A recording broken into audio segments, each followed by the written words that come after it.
اور ابھی آپ کے ساتھ کراچی سے یہ اہم خبر شیئر کر رہے ہیں۔ کراچی میں موسلادھار بارش نے شہر ڈبو دیا، شاہراہیں بند ہو گئیں، پانی گھروں میں داخل ہو گیا۔ مختلف حادثات میں اب تک 5 افراد جاں بحق ہو گئے۔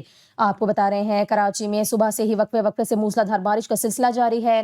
محکمہ موسمیات نے شہر قائد میں آئندہ 2 روز بارش کے حوالے سے اہم قرار دے دیے۔ کراچی کے علاقے قائد آباد، لانڈھی، ملیر، گلشن حدید، لیاقت آباد، سیون ایریا اور دیگر علاقوں میں پانی گھروں میں داخل ہو گیا۔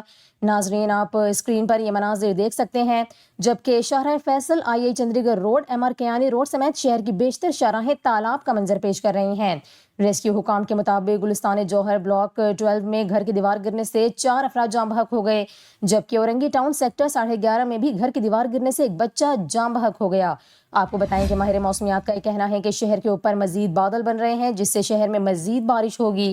ترجمان محکمہ موسمیات کے مطابق بھارتی ریاست مغربی اڑیسہ کے پاس ایک سسٹم ڈپریشن کی صورت میں موجود ہے۔ یہ سسٹم آئندہ 1 سے 1.5 دن میں بھارتی گجرات پہنچ جائے گا۔ اس دوران 23 اگست تک بارشوں کا سسٹم سندھ پر اثر انداز رہے گا، جس سے صوبے کے اکثر مقامات پر درمیانی اور کہیں شدید موسلادھار بارش ہو سکتی ہے۔